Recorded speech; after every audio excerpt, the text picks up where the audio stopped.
What's up, everybody? Welcome to another episode of Off the Yard. And today, we're talking about when you realize you took it too far, man.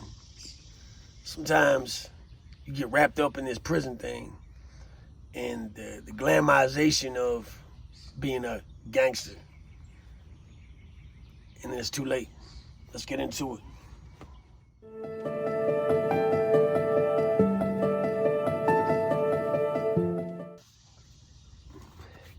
Good to see everybody, man. Much love to the Gladiator Gang. Salute to all the A1s from day one. Glad you could make it this morning and figured I'd drop a video on this fine Sunday morning. It's no secret that throughout the course of my career as a criminal, I did a lot of time.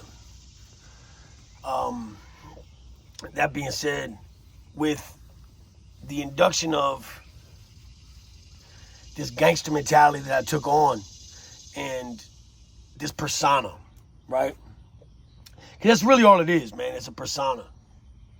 It's something that you take on. Nobody's like born and then they're repping a color. Nobody's born and they're repping their set. Nobody's born like that. You have to be turned into something that,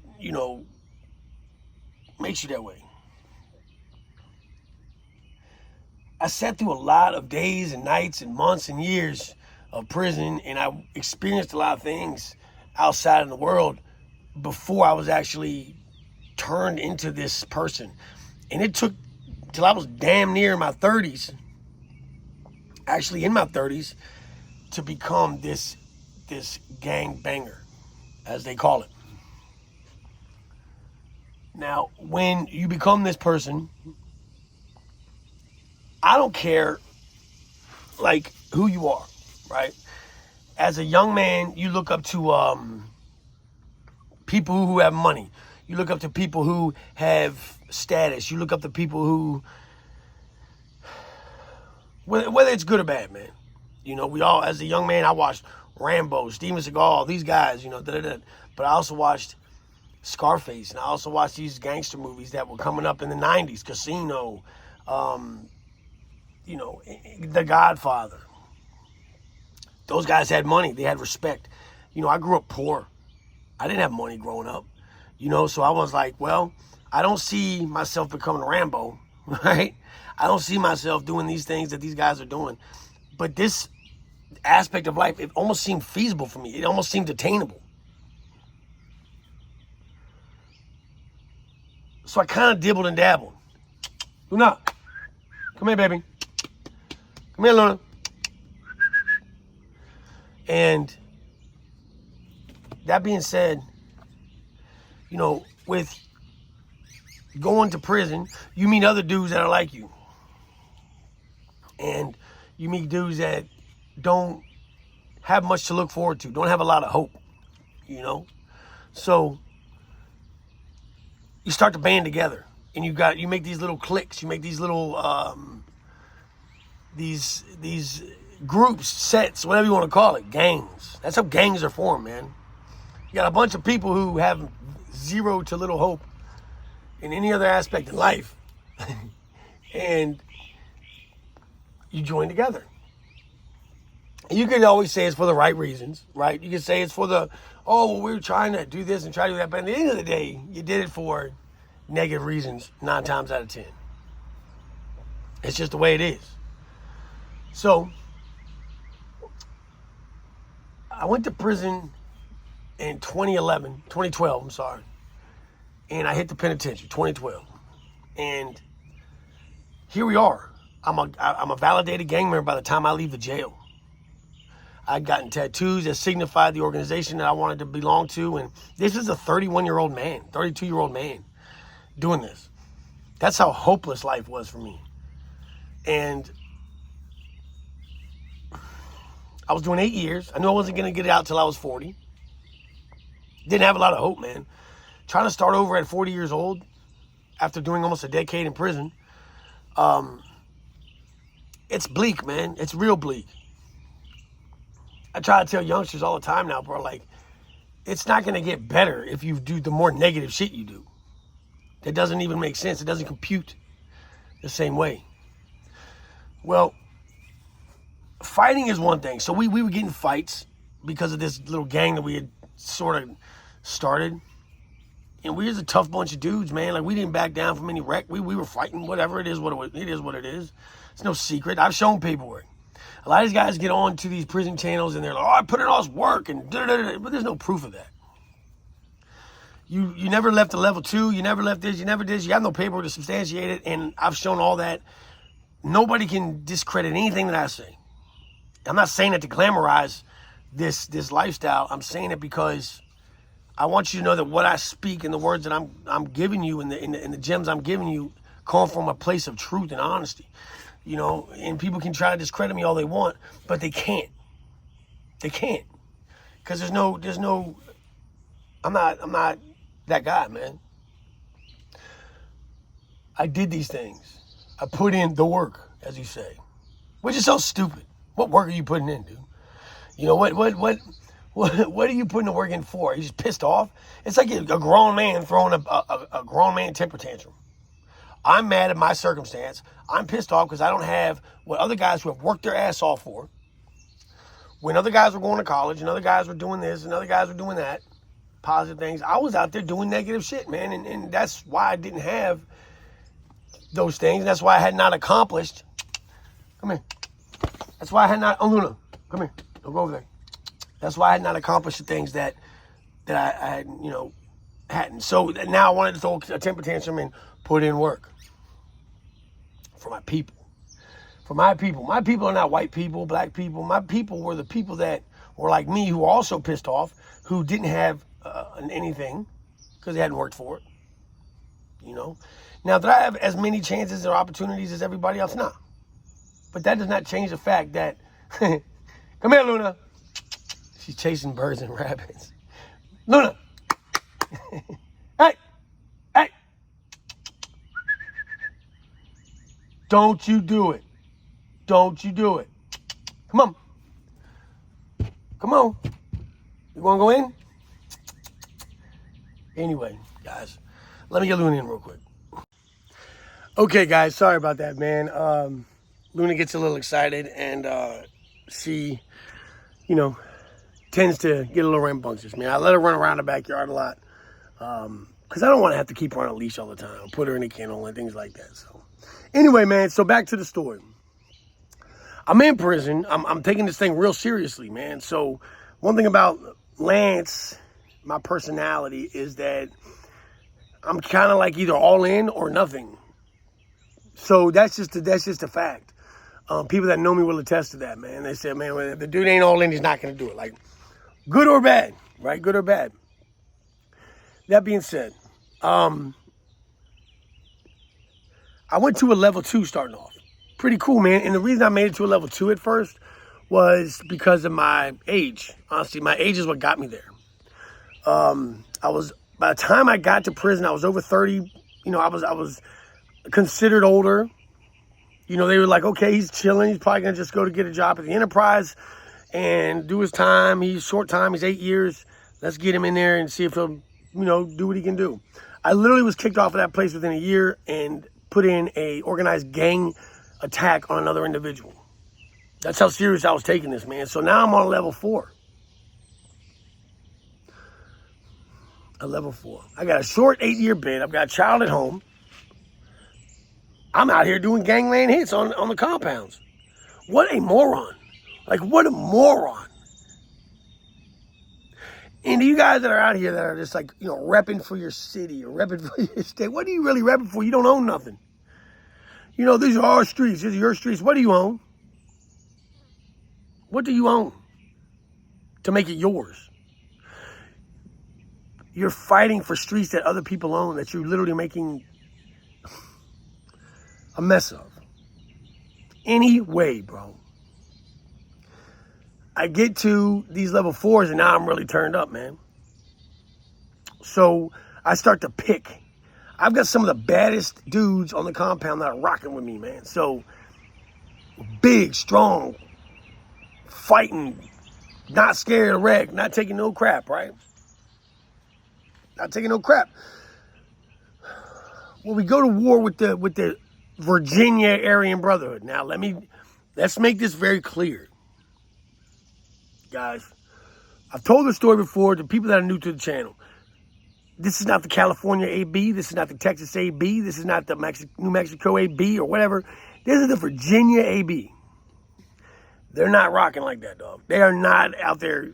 They're not them guys. They are mostly junkies. They're mostly guys who, it's corny. Just keeping it real. It wasn't really hard to go to war with them. But we had to make a name for ourselves, and that's who I decided was going to be the people that we made the name with. So, boom, here we go. They locked me up.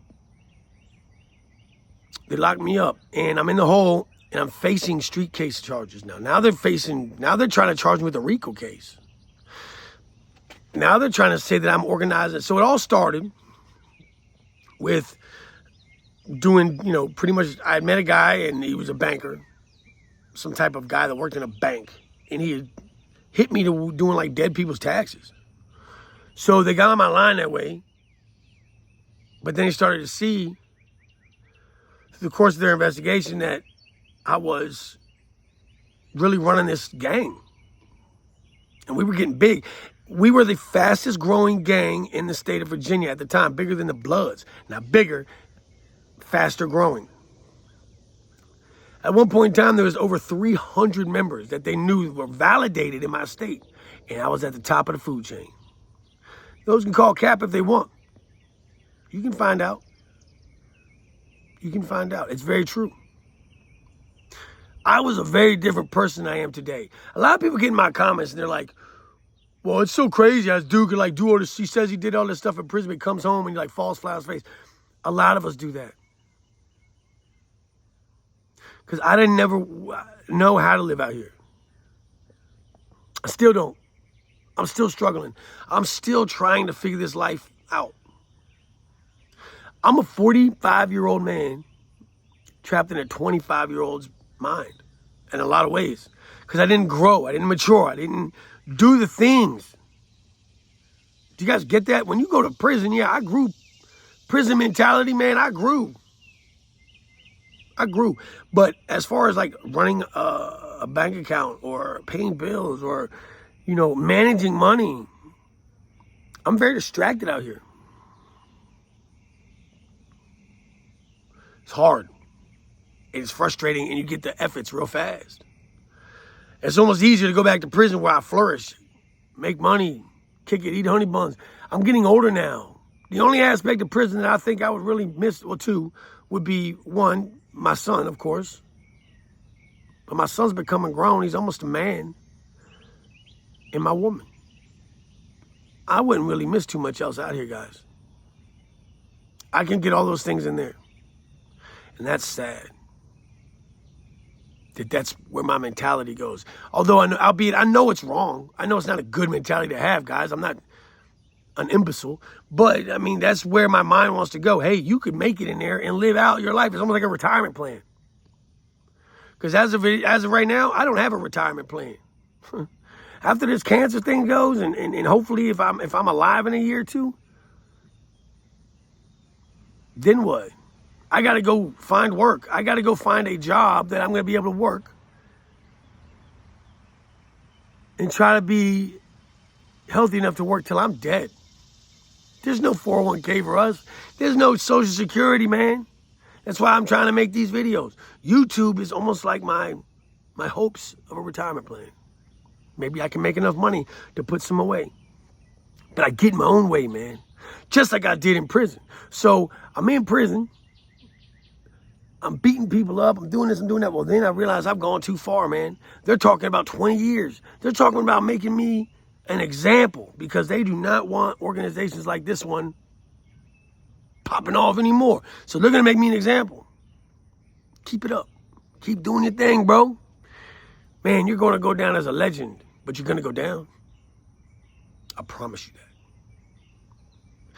And they were real nice about it. Real friendly, came in there. The FBI comes in there with, the dude had flip-flops on. Knew everything about me. Now let me ask you this, guys. You can say what you want.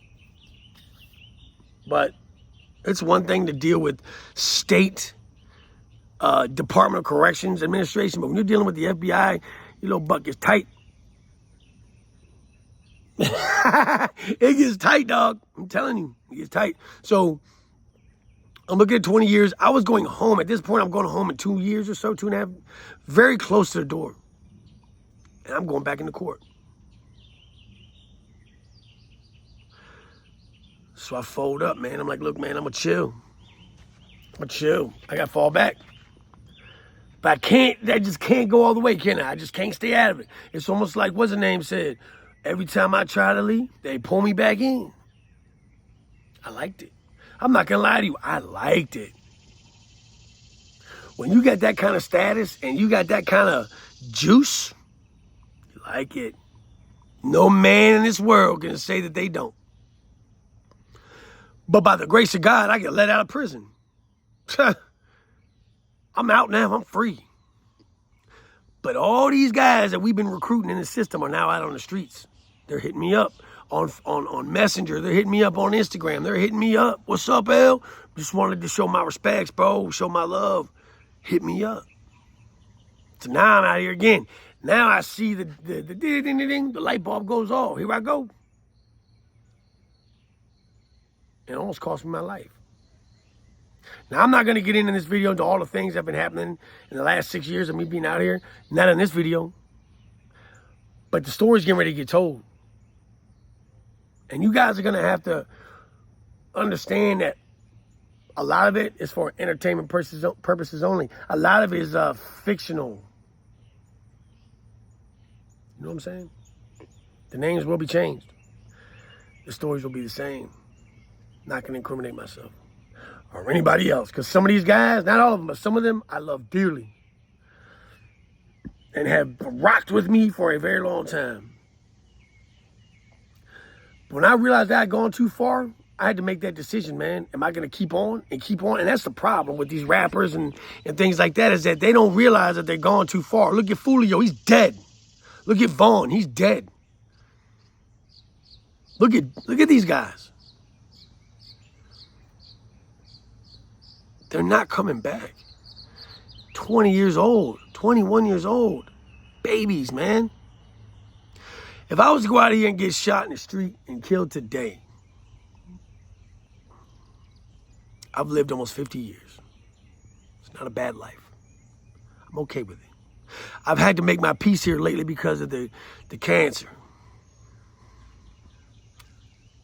They gave me 2 years, guys. That's what I got.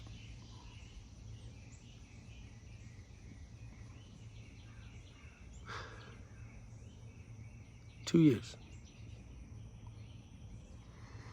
Maybe. Do I believe that for a second? No. Fuck no. You give me 2, I'll give you 20.